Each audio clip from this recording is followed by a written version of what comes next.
अब ठीक है। मेरा नाम है सुदीप रंजन सरकार और सिनेमा का नाम है ग्रोशन। ग्रोशन एक बंगाली शब्द है। ग्राश मतलब निगल जाना, उससे आता है ग्रोशन। ये एक बंगला इटालियन सिनेमा है और जिस कारण इसका एक इटालियन नाम हुआ, ला ऑस्क्यूरोटा डेल दियो सोले, tears of the sun god, सूर्य देवता के आंख में आंसू। ये एक पेंटर और उसकी ज़िंदगी में कुछ एक औरतों की कहानी है और काफ़ी सक्सेसफुल पेंटर है, लेकिन निजी ज़िंदगी पूरी तरह से तचनच हुआ एक इंसान की कहानी है, जिसकी हर कैरेक्टर में अपनी माँ का परछाई को ढूंढता है। जो उनकी माँ इस वक्त उस मूवी में मौजूद नहीं है क्योंकि उनका देहांत हो चुका है, और वो हर औरतों में अपनी माँ को ढूंढता है। और ये सिनेमा मेरे निजी ज़िंदगी से बहुत इसका मेल है, क्योंकि मैं खुद ये कैरेक्टर प्ले किया हूँ। पिछले साल 2024 में जब इसकी शूटिंग शुरू हुई थी, उस दौरान मेरी माँ बीमारी के कारण, पार्किंसन, डिमेंशिया और एक माइल्ड स्ट्रोक के कारण हॉस्पिटल में एडमिट हुई थी। उस टाइम मुझे दौड़ना, भागना, हॉस्पिटल, घर, ये सिनेमा को शूट करना, इसका स्क्रिप्ट लिखना चलता रहा। और इस साल 9 फरवरी माँ गुजर गई, देहांत हुआ, और 9 तारीख को इस मूवी का मुझे फाइनल प्रिंट मिला। और आज के दिन 20वीं तारीख है, 20वीं फरवरी, मेरा सुबह माँ का कुछ काम था गंगा किनारे, जिसको हम लोग बंगाली में क्रियाक्रम करके आए हैं ना। क्रियाक्रम करके आए हैं, और आज ही के दिन इसका पहला स्क्रीनिंग हो रहा है। तो इसको हम लोग कोइंसिडेंस मानेंगे? नहीं, मैं तो कोइंसिडेंस नहीं मानूंगा। कुछ कुछ चीज़ें हैं जो वक्त आपको दिखा देगा।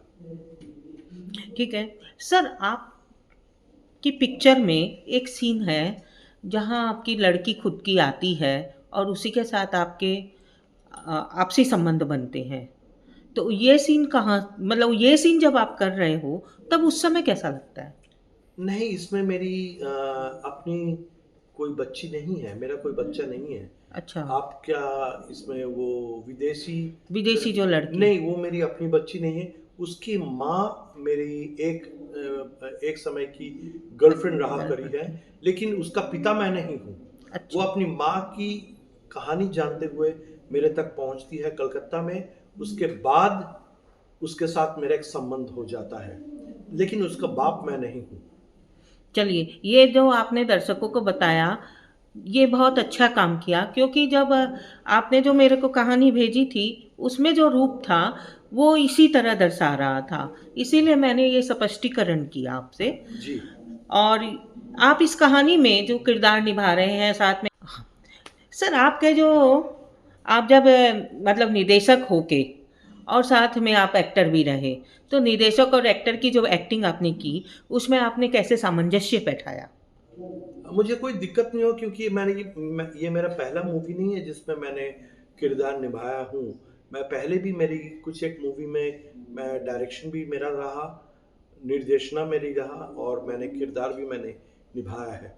तो मैं ये चीज़ पहले कर चुका हूँ, तो मेरे लिए कोई दिक्कत नहीं था, क्योंकि मेरी हर मूवी में प्री प्रोडक्शन बहुत स्ट्रॉन्ग होता है, जिस कारण से समय ज़रा भी व्यर्थ नहीं नहीं होता जाता। है। जी। आप ग्रेशन के बारे में दर्शकों को क्या बताना चाहेंगे कि ये मूवी आपने क्यों बनाई? आप इसको बांग्ला में भी कह सकते हैं। मैं इसको बांग्ला हिंदी दोनों में कहूँगा। ग्रशन, जैसे मैंने कहा, ग्रशन मीन्स ग्राश, बांग्ला शब्द है। ग्राश मीन्स टू ओवरवेलम, टू निगल जाना। ग्रोशन मैं इसलिए चाहूँगा लोग देखें, क्योंकि ग्रोशन एक टिपिकल गर्ल बॉय की कहानी नहीं है, एक औरत आदमी की कहानी नहीं है। उससे कई गुना जाके इंसान की रिश्तों, स्पेशली माँ और माँ की अहमियत ज़िंदगी में, और इसमें मैं एक पेंटर का भूमिका निभाया हूँ। तो मेरी ज़िंदगी में, मेरी आर्ट में मेरा माँ का जो भूमिका रहा है, और मेरा जीवन का जो निजी ज़िंदगी का जीवन का जो दर्शन रहा है, वही दर्शन मैंने इस कैरेक्टर में निभाया है। तो मैं इसलिए चाहूँगा कि दर्शक आके ये मूवी को देखे, इस कारण, क्योंकि दर्शक को बांग्ला सिनेमा, वर्ल्ड सिनेमा का एक नया पहलू मुझे जो महसूस है या एहसास है, ये एक नया पहलू देखने को मिलेगा। आपकी कितनी लागत लगी इस मूवी में? ये मैं चाहूँगा आप मेरे पार्टनर से पूछें। बहुत ज़्यादा बिग बजट भी नहीं है और कम बजट भी नहीं है, बट जिस तरह से बांग्ला सिनेमा अभी पैसों का बौछार होता है, पैसे बर्बाद होते हैं, वो हम लोगों ने ध्यान रखा, पैसा का बौछार ना हो, पैसा जहाँ लगे वहाँ लगे। तो ये मैं कहना चाहूँगा, बहुत ज़्यादा एक्सपेंसिव बजट भी नहीं है और बिना पैसे से तो मूवी बनता है। सर, जब आप ये पिक्चर बना रहे हो, जी, तो इसकी शूटिंग कहाँ-कहाँ की? इसकी पूरी शूटिंग कलकत्ता में रहा है। बाहर में इसका कहीं नहीं? नहीं, उसका एक इटालियन जो वर्ज़न है, ये बंगाली वर्ज़न 2 घंटे का है। हाँ, इसका इटालियन वर्ज़न 1.5 घंटे का है। उसका कुछ पार्ट इटली में शूट हुआ है। इटली में भी शूट जी। हुआ। और इसमें एक आपके बाहर की भी मतलब अंग्रेज़ लेडी भी है। इसमें एक इटालियन लेडी है जिनका नाम है पाओला बोनाचिना। दर्शक आप देख रहे हैं, इन्होंने जो चीज़ें बनाई है, यानी जो फ़िल्म बनाई है, उस फ़िल्म में इन्होंने बंगाल को प्रथम स्थान दिया, उसके बाद इटालियन को दिया। क्योंकि हमारी धरती से हम आज भी जुड़े हुए हैं और ये चाहते हैं कि सिनेमा घरों में जो फ़िल्में दिखाई जा रही है, उसको बंगाली सिनेमा को भी प्राथमिकता अच्छे से मिले, बल्कि तेलुगु और तमिल जो बच्चे देख रहे हैं, उसके साथ-साथ वो बंगला को भी देखें और समाज में जो बढ़ते हुए, आते हुए चरण दिख रहे हैं, उन चरणों को, यानी हम कॉमर्शियलाइज़ जो हो रही है चीज़ें, उस कॉमर्शियल बिना हुए तो हम कहीं पर भी कुछ नहीं पा सकते। उस कॉमर्शियल को हम ज़रूर लेके आएँ और दर्शकों को अच्छी चीज़ प्रस्तुत करें, देने के लिए। तो आपने बहुत ही अच्छा ये मुकाम दिया है दर्शकों को।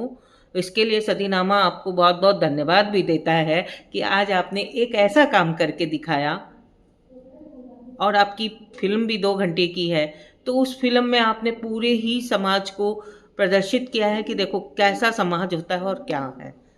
धन्यवाद सर, आपका बहुत-बहुत शुक्रिया।